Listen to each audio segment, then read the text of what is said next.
জামাত ইসলাম যে কাজ করেছে তার জন্য যদি ক্ষমা প্রার্থনা না করে বাংলাদেশের শাসন ক্ষমতায় কোনোদিন জামাত ইসলাম যেতে পারে না। আসসালামু আলাইকুম রহমতুল্লাহ।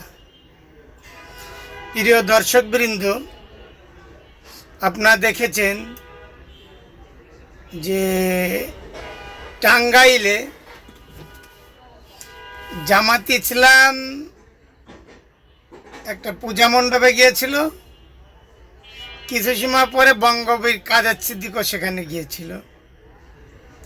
উনি যায় এই দুইজনে পাশাপাশি বইছে, বসার এক পর্যায়ে আর কি বলছে যে জামাত ইসলাম যদি 1971 সাল নিয়ে ক্ষমা না চায় তাহলে ওরা কখনো ক্ষমতায় যেতে পারবে না। আমি ব্যক্তিগত যতটুকু জামাত ইসলাম সম্বন্ধে জানি যে জামাত ইসলাম কখনো ক্ষমতায় যাওয়ার জন্য রাজনীতি করে না। জামাত ইসলাম কুরআনকে ক্ষমতা বসানোর জন্য এরা রাজনীতি করে। আর আমি এটুকু জানি জামাত ইসলামের লোকগুলো খুব স্বার্থপর। এরা নিজেরা কিভাবে বাঁচবে এই চিন্তা করে, অন্য কেউ বাঁচলো কিনা সেই চিন্তা এরা কখনো করে না। চিন্তা করে আমি কিভাবে জাহান্নাম থেকে রক্ষা পেয়ে জান্নাতে যেতে পারি। যার জন্য এরা করে কি, এরা প্রতিটা লোকে কুরআনে কি কি বলছে, আল্লাহর রসুল কি করছে সে অনুযায়ী এরা কাজ করে। এই জন্য আল্লাহর লোকজনকে ডাকে। আর জামাত ইসলাম যে রাজনীতি অর্থাৎ ক্ষমতায় যাওয়ার যে রাজনীতি, আমি এদেরকে স্টাডি করে যেটুকু পাইছি, এরা 5%, 100 ভাগের 5 ভাগও সেই ক্ষমতায় যাওয়ার রাজনীতি করেনি। কারণ এরা যদি ক্ষমতায় যাওয়ার রাজনীতি করতো তাহলে এ বলতো আমার ওয়ার্ড সভাপতি দিতে হবে, ও বলতো আমার থানা আমির দিতে হবে, ও বলতো জেলা আমির দিতে হবে, প্রায় বিরাট মারামারি হইতো। অথচ দেখা যায় কি, যখন এইসবগুলো আমি যেটুকু জানি, যখন এই নির্বাচনগুলো হয় তখন আমার মনে হয় এরা তাহাজ্জুদ নামাজ পড়ে পড়ে কান্নাকাটি করে, আল্লাহ আমার উপর যেন কোনো দায়িত্ব না আসে।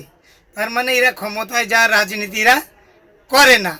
এখন ওদের ঘাড়ের পরে যে দায়িত্ব আসে এই দায়িত্বটা ওরা শুধু পালন করে মাত্র। আমি যে কথাটা বলতে চাচ্ছি, মূল কথাটা আমি যে জিনিসটা বলতে যাচ্ছি সেইটা হচ্ছে যে বঙ্গবীর সাথে কাদের সিদ্দিকী বলছে যে জামাত ইসলামের 71 নিয়ে ক্ষমা চাইতে হবে। আমার প্রশ্ন হচ্ছে 75 সালের 15 আগস্টের পরে বঙ্গবীর কাদের সিদ্দিকী ইন্দিরা গান্ধীর সাথে মিলে বাংলাদেশকে অস্থিতিশীল করার জন্য যেসব কাজগুলো করেছিল, যেসব ক্ষতিগুলো করেছিল, তার জন্য উনি কি লোকের কাছে ক্ষমা চাইবে? যদি উনারটা যদি অন্যায় না হয় তাহলে এদেরটা কেন অন্যায় হবে? বরঞ্চ এদেরটাই যেটুক মানুষের ক্ষতি না হয়েছে, ওদেরটাই প্রচুর ক্ষতি হয়েছে। বাংলাদেশে একটা লোকও, একটা মা বোনও আমার জানা মতো ধর্ষিত হয়নি। যে মহিলা ধর্ষিত হয়েছে তারে দেখাক। কোন আওয়ামী লীগের নেত্রী ধর্ষিত হয়েছিল, তার গর্ভে সন্তান জন্ম ছিল, দেখাক না। কোনটারে রেপ করেছিল সেটা দেখাক, যে অমুকরে করেছিল, তারে করেছিল। এ পর্যন্ত কে দেখাতে পারিনি। অতএব এইসব কথা বাদ দিয়ে আসুন, দেশের জন্য কাজ করি। যারা আমার চ্যানেলে নতুন আছেন তারা আমার চ্যানেলে সাবস্ক্রাইব করুন, আমার পাশেই থাকুন।